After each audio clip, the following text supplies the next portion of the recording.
One Girl, A Pack of Beasts. Chapter 1, Breaking the Bonds. Lillian Clark, I'll ask you one last time, Waylon Edwards said, his voice sharp with impatience. Are you going to break the bonds or not? Without rushing, Lillian set the knife in her hand aside and placed a bag of beast cores on the table. Blood continued to drip from her palm. After everything I've done for the two of you, has it never been enough? Disgust showed plainly on Waylon's face as he looked her over. Her appearance was unkempt, far from what he believed a female should be. With that F-level spiritual power of yours, you've never been able to soothe either Jacob or me, he said coldly. All these years, it's been your younger sister helping us behind your back. To us, she's the one we truly recognize as our domina. If you actually care about us, then end the bonds. Lillian's answer came without hesitation. If that's how you feel, then I'll give you what you want. She paused, her eyes settling on him. But there's something you need to settle first. We've been married for years, and to make up for my lack of spiritual power, I handed over every beast core I earned hunting aberrant beasts. Altogether, that's worth 5 million stellar coins. Pay me back, and you're free to go. Surprise flickered in Waylon's eyes, quickly replaced by excitement. He had been pushing for this separation for a year and never thought she would finally agree. He didn't have many stellar coins, but if he joined forces with Jacob Warren and borrowed the rest, they could still pay her back. He didn't hesitate to agree. Lillian moved just as quickly.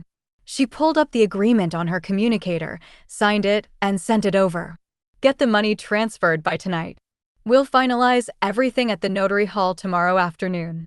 It had only been a month since Lillian took over this body, and along with it came every memory that belonged to its original owner. The world she now lived in was shaped by something known as Yggdrasil, something that governed countless planets. Once males on these planets reached adulthood, they awakened Esper abilities that matched their nature. To strengthen those abilities, they hunted aberrant beasts and collected beast cores. The Esper ability progressed from the lowest rank, F, all the way to S+. The Esper abilities of females were the same. There was, however, one critical difference. As males' abilities advanced, they entered periods of rut. Without suppressants or a female's spiritual power to soothe them, they risked losing control, turning into mindless creatures or even destroying themselves. Females were rare and highly valued, their status high. Through Yggdrasil's system, a female could be assigned multiple males, and those males were expected to remain completely loyal to her. Only a female held the power to sever the bonds with them. The body Lillian now occupied belonged to someone who shared her name, yet their lives couldn't have been more different. This Lillian had been considered the least capable female in her family, stuck with an F-level spiritual power. Her younger sister, Justine Clark, stood in complete contrast. From birth, she possessed an S-level spiritual power, something extremely rare. Many females never advanced even a single level in spiritual power, so someone like Justine held immense value. Their family treated her as their pride, giving her the best of everything. Lillian, meanwhile, had to struggle for whatever she wanted. Even then, anything she managed to claim would often be taken by Justine.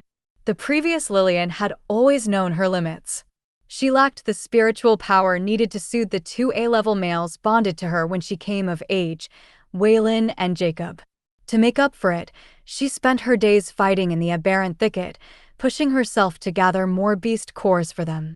At home, she lowered herself to doing everything. She handled the cooking, washed their clothes, and kept the place clean, yet neither of those men ever warmed to her. Later that evening, Lillian sat down to eat with her neighbor, Rosalind Scott, and told her about her decision to end her bonds to Waylon and Jacob the next day.